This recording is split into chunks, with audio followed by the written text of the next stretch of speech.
એકની એક વાત બસ રિપીટ ને રિપીટ કરો છો. એક વાતમાં સમજ નથી પડતી કે એ છોકરાને છે ને આપણે પૈસા આપવાના નથી થતા તો નથી થતા.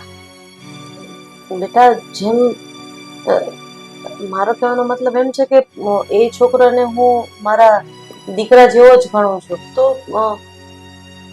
તમારા સગા દીકરાને તમારે વાત માનવી નથી અને પારકા દીકરાની વાત કરો છો મમ્મી તમે. હે મમ્મી પોતાના સગા દીકરાની વાત તો માને જ ને.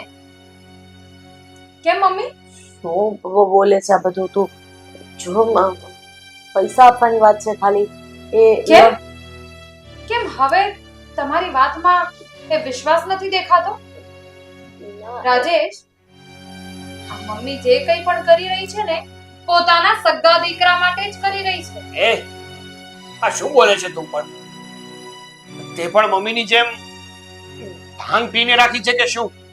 હા, આ મમ્મી જે પોતાના સગા દીકરા માટે આ બધું કરી રહ્યા છે ને એ સગો દીકરો તમે નથી પણ મમ્મી બોલો ને. હવે આ બધું મારે તમારા મોઢેથી જ સાંભળવું છે. અરે આ શું લગાવીને રાખ્યું છે? જે પણ કઈ વાત હોય ને મને સ્પષ્ટ કરો એટલે મને ખબર પડે કે મારે શું રિએક્ટ કરવું છે. મમ્મી તમે કહો છો કે નહીં? કારણ કે સચ્ચાઈની મને ખબર જ છે. કહું છું બેટા. જો એ છોકરો જે પૈસા માંગવા આવ્યો હતો એ મારા પેલા ઘરનો દીકરો છે. આમ જોવા જઈએ તો એ તારો ભાઈ જ. બસ હા મમ્મી બસ. તમારા પહેલા ઘરનો દીકરો હશે માનું છું પણ મારો ભાઈ તો નથી જ. ભાઈ જ કહેવાય ને.